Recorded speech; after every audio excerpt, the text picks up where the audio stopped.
Guys, the skull spells are casted. It was a gorgeous full moon, and we can go back to business as usual.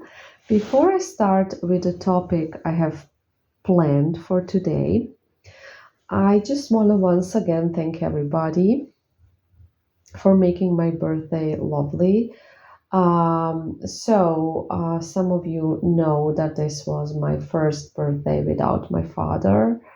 My dad passed away last year, unfortunately, and I want to thank everyone for everything, guys, really for everything. Um,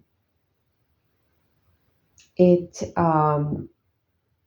I feel truly touched because you guys recognize my effort, see my effort, feel my love, and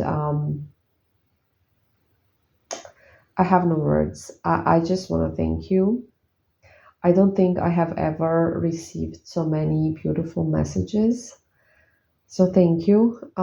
Before I start crying, I'm gonna go start the topic of today. So today's topic is gonna be again about our perception. The reason why we are speaking about perception lately is because I'm reprogramming you through these audios, just so you know. But it's very important to understand that your perception is not actually what is truly going on. Like, even your appearance, guys, even your appearance. So many people see differently than what they really look like. And a lot of this is, of course, because of the social media. So everything is influenced. And social media today, influencers today, they have a specific look, don't they? They have a specific look. They have a bunch of plastic surgery, fillers, Botox, makeup, and on top of that, filters. So they don't look the way you see them. That's very important to know. Like, human beings do not look like that. And also, they all look the same. So they all look the same. They all have same noses, same lips, same makeup. Everything is the same. And then we have the perception that this is beauty. Like, sure, that's pretty. Don't get me wrong. It is pretty. I'm not saying it's not, but we have the perception that this is beautiful and nothing else is. We forget that the beauty is versatile, that the beauty is in uniqueness, in unique features, and yeah, that's really sad. And then, we kind of imagine that our ethnic features, our beautiful ethnic features that we have inherited from our ancestors, are not good enough. We overly emphasize on the fact that, something that we consider not good enough, we will overly focus on something and exaggerate that feature. So the other day, well, not the other day, like months ago, because I don't socialize often, I was with my friend and she was commenting on. There was this beautiful girl, and she commented how she's pretty and how she has a beautiful small nose. And I was saying, yes, she does, but you have a beautiful small nose as well. And she was like, no, I don't. I don't have a small nose.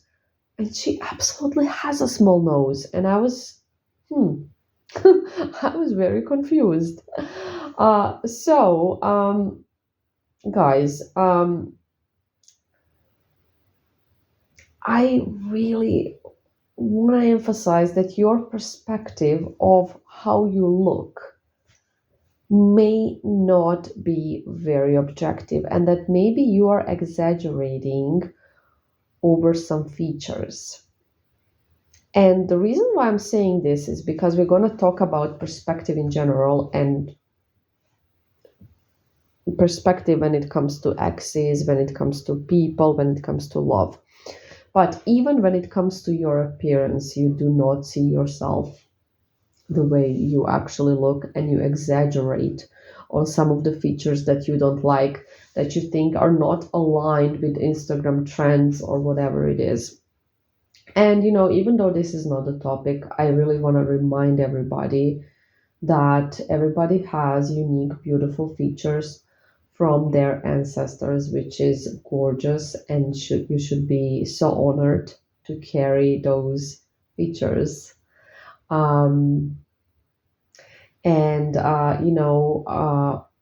you can tell by somebody's features their background. For example, you can very easily tell when somebody is Slavic. You probably guys can tell when you look at me that I'm Slavic, or you can tell when somebody is Middle Eastern because they have beautiful, unique features.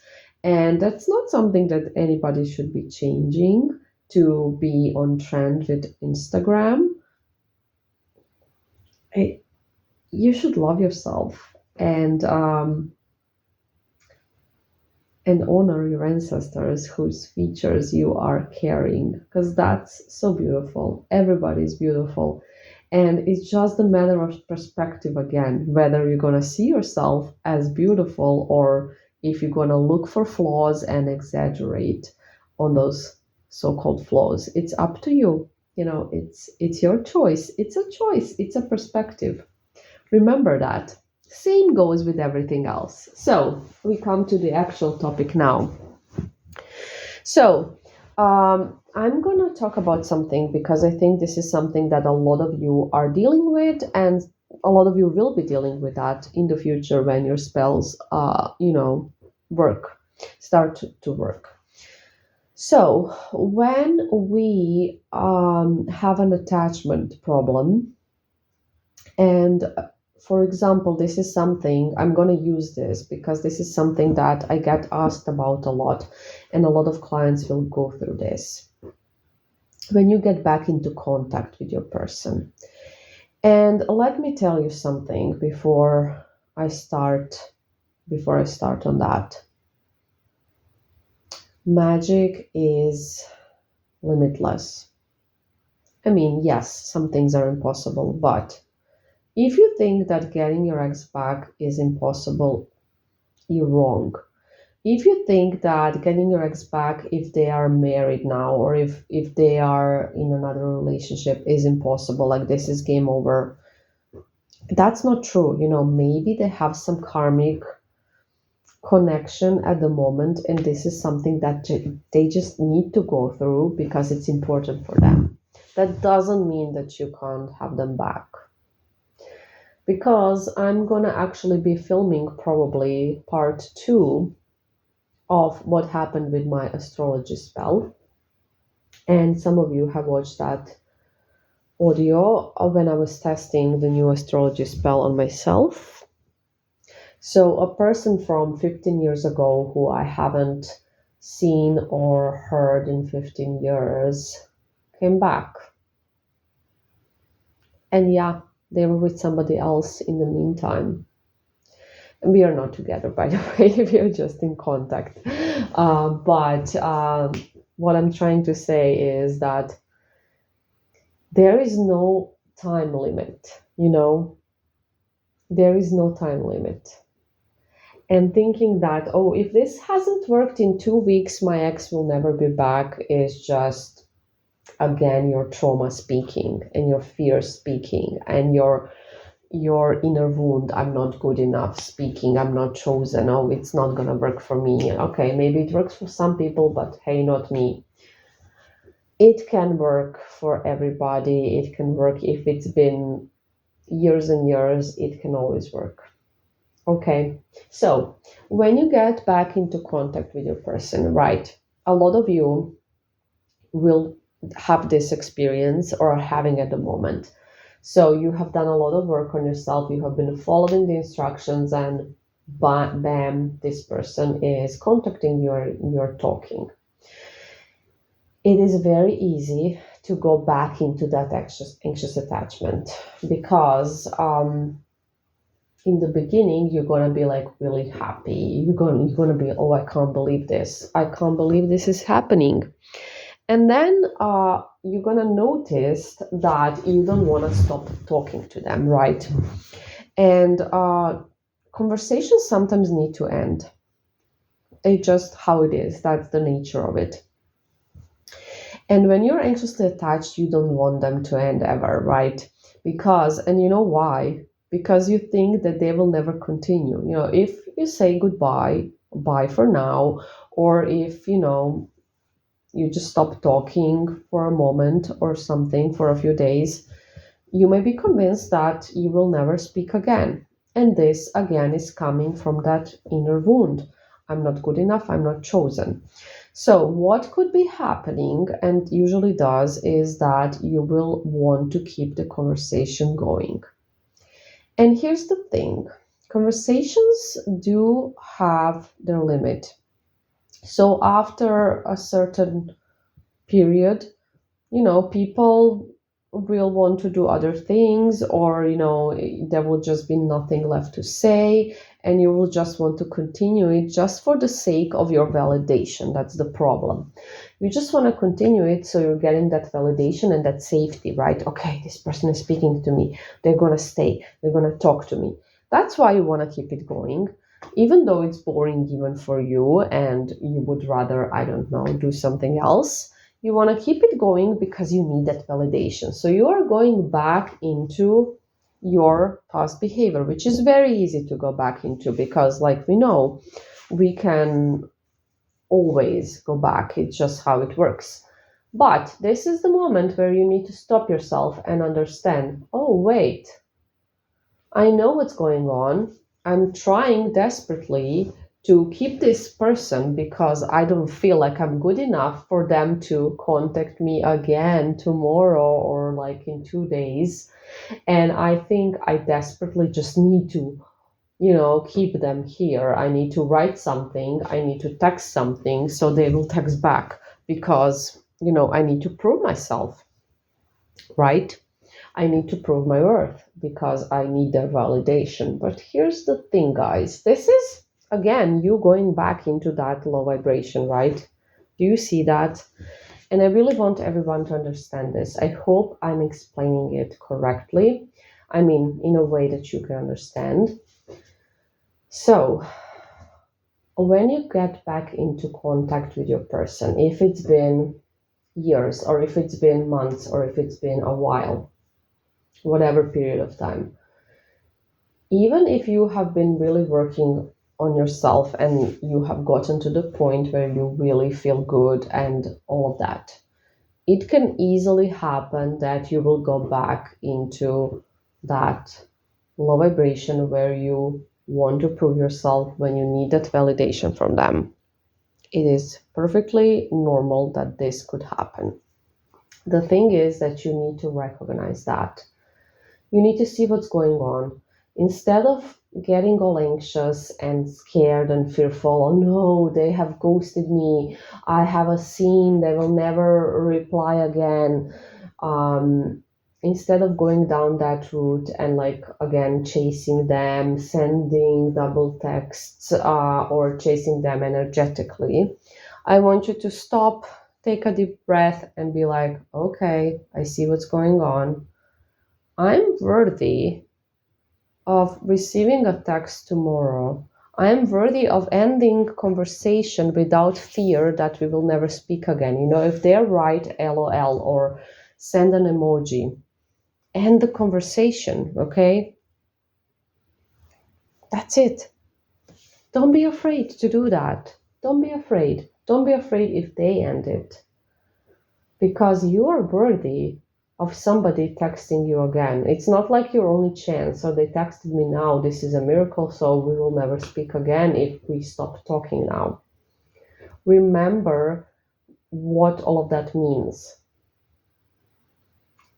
You desperately trying to keep that conversation going. You being scared that this person will never contact you again. Remember what that means. That means that, hello, I'm feeling like I'm not good enough for this person to text me again. I feel like I need to chase this person. I feel like I need to, entertain this person. No. Remember who you are. Remember who you are, and just go and focus on something else. Do something else, because I bet you have other things to do and other things to think about, and that's what you need to do instead of, overthinking this, analyzing this, because again, your perception of this is completely wrong, because you perceive this as I have been abandoned. They are bored with our conversation. They're maybe speaking with somebody else. They don't want to talk to me again. This is finished. When in reality, it's no big deal. Just, okay, they have nothing else to say, or they are doing something else right now. It doesn't mean that you're not good enough or chosen or any of those things.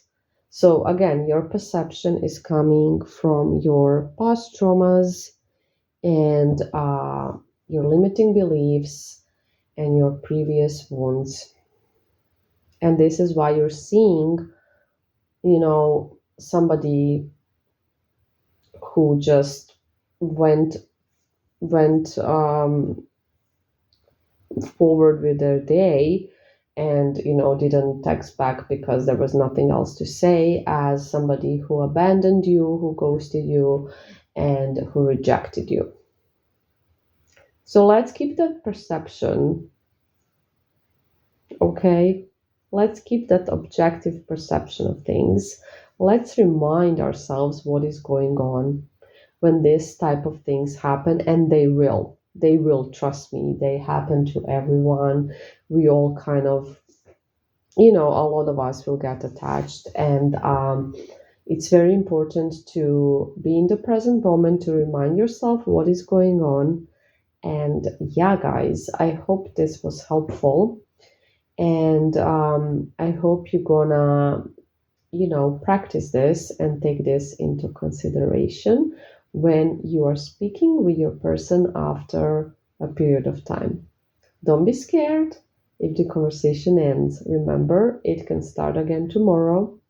And if it doesn't start again tomorrow, it can start again some other day, and it's fine. It's no big deal.